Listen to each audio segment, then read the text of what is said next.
Hi everyone, this is episode 2 of the Naked Files with Kimberly Garner, and today we're continuing our conversation on desire. And I want to share a metaphor that I think will be kind of fun for how we experience our desire, and then also what's going on when we have a desire that we want, but we get this tightness in our body because we feel like we can't have it or we can't go after it or there's something that's holding us back. I love working with metaphor and having a picture and personifying these different aspects that are alive within us. I find really helps as far as navigation tools for our life. So I just want to repeat a little bit of the key points from our last conversation about desire because they'll be really important in this conversation making sense. And so our desire is life pointing our shoulders in the direction of our dreams and our destiny and why we are meant to be here. At least that is my strong belief and perspective, that our desire is like our fingerprint and it is unique to us and what we're meant to experience in our life. And it's organic. It's not black and white. It's a curlicue. It's a markered line that we just scribble on the page. It doesn't have to be a direct line, and it's definitely not black and white. And it's an ongoing process with layers to it. So our desire is meant for us. And when we speak to desire, there's the big D desire that's related to our inner knowing and our big S self. And then there's the little d desire, which is related to the insecurities of the ego, what we do to fit in, what we do to get, so we are accepted in the world, in our little world, in the world at large. And so that's the little d desire. And there is a gray line between that too. If you really want to treat yourself to something, that could be the little d desire, but it could also be the big D desire. So we're having a really soft grip around all of these conversations, okay? Nothing is set in stone, and make sure all of this resonates with your own inner truth. That's very important. So our desire is meant for us. We want to take our desire seriously. And here's why. Our desire, when we ignite our desire, it fuels this energy within us. Okay, so our desires are strongly related to our values and our feelings. And so when we align our life with our values, we are going to have more fulfillment in our life. When we go after our desire, we're going to feel good. We're meant to feel good. Behind every desire is a value to feel good, whether it's freedom, whether it's belonging, whether it's delight. All of our desires, behind all of our desires, have a desire to feel good, okay? When we feel good, we light up. We are electromagnetic beings, and when we follow our desire, we feel good. When we feel good, we radiate and attract that which we are, okay? And for the record, we're radiating and attracting that which we are, no matter what, whether we feel good or not. But wouldn't you rather radiate and attract what you want instead of radiating and attracting what you don't want? Okay, so we're electromagnetic beings, and our thoughts steer us in a direction, and our feelings accelerate us in that direction. So our feelings are more important than our thoughts, but our thoughts seed our feelings. So our feelings are important in this, but the feelings are paramount, okay? And that's why our desire is important. We never want to doubt our own desire. We don't want to marginalize our own desire, and we don't want to diminish or, when I say diminish, we don't want to sideline our desire, but we also don't want to just settle. Like, oh, well, I'll just settle for this because my real desire is this, but I don't know if it's realistic or if it's possible, and maybe that's just too much for me to ask.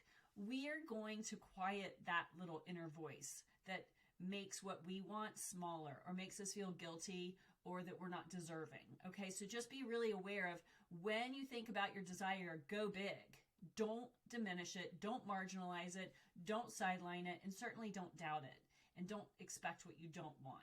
When you're thinking about what you want, let yourself be that 6-year-old child that's just, I want this, and then I want this, and I want this, and I want this, and just let it be as big as it can be, because the thing about our desire is once we identify what it is, we're so much more likely to get there. If we don't even identify it, we're not going to get there. Like, don't know your desires? Great, you're not going to get there. That's not great. That's not great. Okay, so today I want to share with you a metaphor because I love thinking in pictures. And like I said, it really helps me. Okay, so if you're driving in your car, don't close your eyes.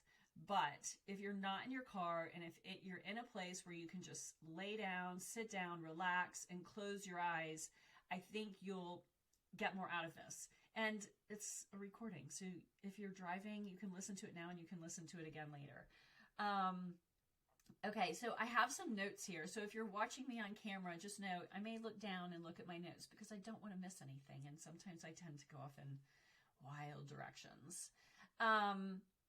So we are wired to follow our desire. Our desire is leading us along the path of our natural unfolding, okay?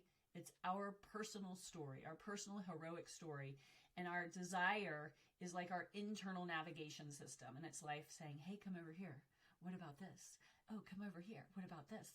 And if you think about it like this, in terms of it being leading the path of our evolution, once we satisfy a desire, like once we go after our desire and we nail it and we get it, guess what? We don't want that anymore. We want something different. We want something broader. We want something bigger. So this is why our fulfilling our desire and going after our desire actively is so important, because think of all the things that you're going to experience in your life if you satisfy these desires. It's going to snowball in the best way, okay? And here's the thing, when everything is love or fear, right? And I don't even know if that's an absolute statement, but for me, it helps clarify and categorize things. So if everything reduces to fear or love, our desire is love, right? And when we don't go after our desire, when we diminish our desire or sideline our desire or discount our desire, that's fear. We're doing it because there's some belief or something in our head that's related to fear that's telling us there's a reason why we shouldn't go after it. So, one thing that's important to know about change, whenever we consciously want to make a change, subconsciously, our subconscious is being alerted, because our ego and our subconscious does not like change. It does not like the terrain of the unknown. And when we follow our desires, we're going after the unknown. We are treading on the path of the unknown. It's an adventure, and we don't know what's ahead. And so the ego and the subconscious is like, where are you going? I don't think so. We don't make changes around here. We stay with the predictable, we stay with control, and we stay within the safe margins of life. And making a decision to do something differently is not going to work, because you're going into the danger zone and we can't protect you. Our job as ego subconscious is to protect you, to make sure you belong and you fit in and you're loved, to make sure you are going to survive and you're going to be emotionally comfortable. And if you make changes, we don't have the rule book for that. So we've got to try to stop you. And so that's why when we try to make a change and follow our desire, we get freaked out, because the ego and the subconscious mind are pulling out all their tricks to get us to stop the crazy train. Okay? So we're going to follow our desire because we want to be plugged in to that juiciness of life. When we do not follow our desire, we feel flat. We feel, meh, we're not that engaged with life because we're not tapped in. We're not living on our edge, okay? So, sit down, get comfortable, and bring your imagination with you. So I want you to close your eyes and imagine that you're at the edge of this ravine or this deep crevice. And you were moving along toward what you wanted, and you were following your inner voice, and all of a sudden you came up to this edge of this deep ravine and this crevice below you. And if you fall, that's it. I mean, you might live if you fall, but man, is it going to hurt, and you're going to get really banged up. And, there is a 75 to 90% chance that you're going to jump over this ravine easy breezy, like no problem. Like you're strong, you're capable, and you've got your inner knowing on the other side who's cheerleading you, saying, hey, you got this. Like you wouldn't have gotten this far if you couldn't jump over this ravine. Like just jump and hold out your hand and I will pull you across and you're cake. Like don't worry about it. You've got this. Okay, so you're standing there on the edge and you're looking down in all of your fear, all of your doubt, all of the things you're scared of, your trepidation, your dragon, everything is down there. And it's like, don't do it. Don't do it. You can't do this. You're not strong enough. You're not capable enough. You are going to fall on your face. Don't jump. And you're standing there on the edge, and just like any canyon, you're hearing the echoes of these voices from below, your doubt and your fear and the dragon, and you're freaked out. But then you've got this eye contact with your inner knowing on the other side, and it's just there calm, and it's saying, you've got this. Like, you've got this. You've got this. Just jump. It's not that big of a gap. And I'll pull you across if it looks like you're flailing. Like, you've got this. So you're there on the edge. You know what you want. It's so close. It's so close. And all you have to do is move forward. All you have to do is leap toward what you want. But there's that grip inside of you that's so scared of the what if. That what if that's so small. It's like 10 to 25% chance that you wouldn't make it. It's such a small chance. Everything in your life has brought you to this point. You can do it. You can do it. But you have to trust. One, it's meant for you. It's within your reach. And you know you have the ability, one, because life has brought you to this point, but also your inner knowing, your inner being, what you know in your heart of hearts is on the other side. And it's like, just do this. Just do it. It's not as hard as you're making it. Okay? And so as you stand there at the edge of the ravine, you feel this nauseous, you feel this grip inside of you, and you can see the ground far below. And your fear holds you hostage. Your fear keeps you there. And you are more uncomfortable than you've ever been in your life because you are so close to what you want. And you're so close to your edge. And you're so tormented because you want it. So when we experience discomfort, recognize it is because we're so close. We're one step away from being on our path, like that much closer. And we're having to come face to face with all of our fears. And so our discomfort is being separated from what we want, knowing it's within reach, but being separated from it because of our own fear of what if, of those stories that are haunting us from our past, okay? So everything in you wants to jump.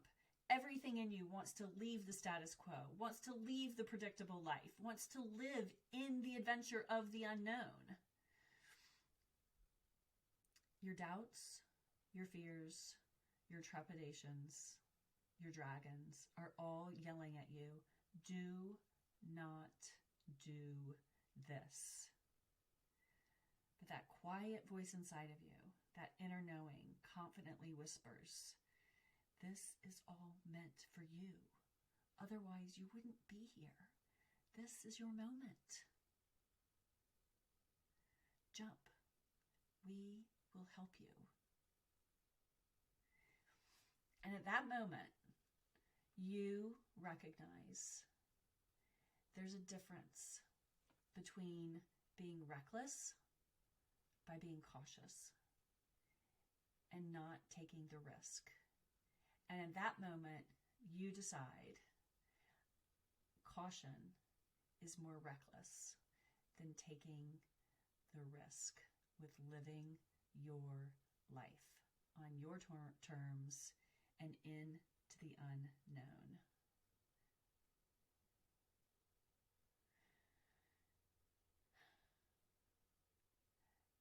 So when you're experiencing discomfort, recognize that you're on the edge of that ravine and you're looking deep down into this crevasse below you.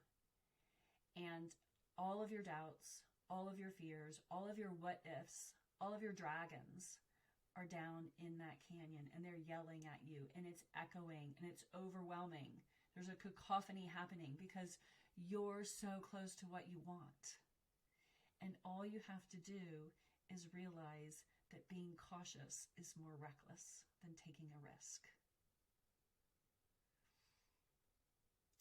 I hope that helps. I hope that shifts your perspective of the value and the significance and the importance of following our desire. When we follow our desire, when we encourage every human on the planet to follow their own desire, this world will be a better place. We will be electromagnetically just charging this world. We'll be radiating who we are. We'll be attracting what we want. And we'll be encouraging and inspiring other people to do the same. We were born to follow our desire. We were not born to stifle what we wanted. We were not born to get jobs that don't fill us up. We were not meant to live self-sacrificing lives and putting our own desires on the sideline. There's a way to lead a meaningful, fulfilling life and take care of our own needs and take care of other people.